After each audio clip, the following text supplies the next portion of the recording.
ഒരു റെസ്റ്റോറന്റിൽ വന്നിട്ട് ആദ്യമായിട്ടാണ് എന്ത് കഴിച്ചു തുടങ്ങുന്നുള്ള കൺഫ്യൂഷൻ അടിച്ചത്. കാരണം അത്രയ്ക്ക് വെറൈറ്റി ഐറ്റംസ് ആണ് നമ്മുടെ പെരിന്തൽമണ്ണ ഈ റൈസിലുള്ളത്.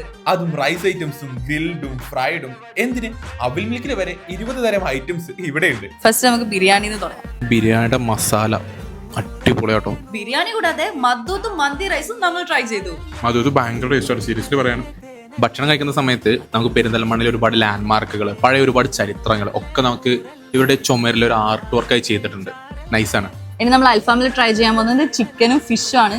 ചിക്കനിൽ തന്നെ നോർമൽ, പെരി പെരി, ഹണി, കാന്താരി. ഫിഷ് അൽഫാം നിങ്ങൾ ഇതുവരെ ട്രൈ ചെയ്തിട്ടില്ലാന്നുണ്ടെങ്കിൽ നിങ്ങൾക്ക് കഴിക്കാൻ പറ്റിയൊരു സ്പോട്ടാണത്. അപ്പോൾ നമ്മൾ ചിക്കനിൽ തന്നെ കുറച്ച് വെറൈറ്റീസ് ട്രൈ ചെയ്യുന്നുണ്ട്. ഇത് ഡ്രാഗൺ ചിക്കൻ ആണ്. ടേസ്റ്റ് ചെയ്തു. ഇതിൽ നമുക്ക് chicken tikka, malai tikka, chicken lollipop and dragon chicken.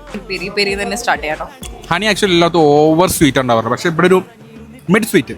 അങ്ങനെ നല്ല സ്പൈസി ഐറ്റംസിന് ശേഷം ഒരല്പം മധുരമാകാം. ഫലൂദ, ഫ്രൂട്ട് സലാഡ്, ബട്ടർനട്ട് അവൽ മിൽക്ക്, വാട്ടർമെലൺ മൊയ്ത്തോ, ഒപ്പം നല്ല ക്രിസ്പി ഫ്രൈഡ് ചിക്കനും എല്ലാം തന്നെ ഒരു റീഫ്രഷിംഗ് ടേസ്റ്റ് ആയിരുന്നു. അപ്പോൾ ഈറ്റ് റൈസിന്റെ എക്സാക്ട് ലൊക്കേഷൻ വരുന്നത് നമ്മുടെ പെരിന്തൽമണ്ണ മണ്ണാർക്കാട് റോഡിൽ EMS ഹോസ്പിറ്റലിൽ എത്തുന്നതിന്റെ തൊട്ട് മുമ്പായിട്ടാണ്. സോ കഴിച്ചവർ എക്സ്പീരിയൻസ് ഷെയർ ചെയ്യുക, കഴിക്കാത്തവർ മസ്റ്റ് ട്രൈ ആണ്. മറ്റൊരു വീഡിയോയുമായി വീണ്ടും കാണാം. Bye from V R Perinthalmanna.